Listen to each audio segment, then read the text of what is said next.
welcome, and what are some that you think should be improved? Well, first, I think this is probably one of the best budgets I've heard over the last few years.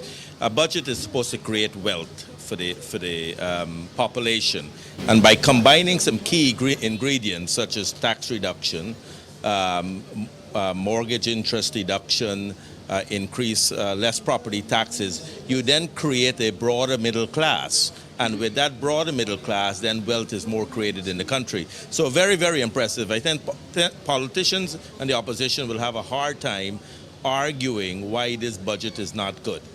Do you believe that the mechanisms or the measures put in place by government will spur more production? Would the private sector be able to catapult their development? Absolutely. From an economic perspective, as a businessman, if you look at any reduction in company taxes, what you then do with that money is then reinvest it in broader investments in production and manufacturing. So from a company and business perspective, apart from the personal side, I think combining that two, you have the ability to create the wealth in our nation that we're looking for. And this is a very solid foundation for us to get there. Do you believe that the government was overly ambitious as it relates to projections this year?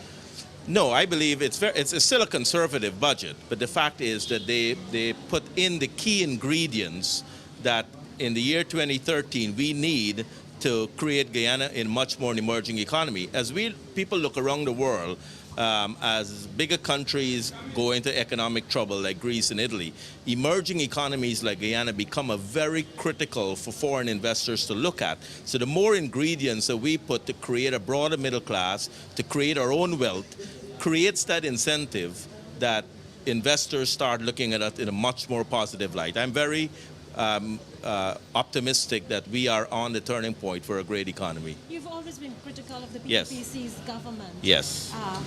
Fiscal management policies. Are you in agreement now that they have set the tone to take the country forward? I think they have. I think I've seen the changing over the last year and a half in terms of a broader economic vision that brings that closeness to the people, to the government, and I believe we are in for better times. Finally, do you agree that the opposition needs to be more conscientious in making their decisions? The opposition they need, and I've told many of them, where is your alternative budget? If you say 5 billion should not go into GPL, then what would you do better? So they tend to argue it from an opposing, but without proposing an initiative. They have not come up with a single economic initiative that will change Guyana for the better. So it's not about opposing. You always have to fight something with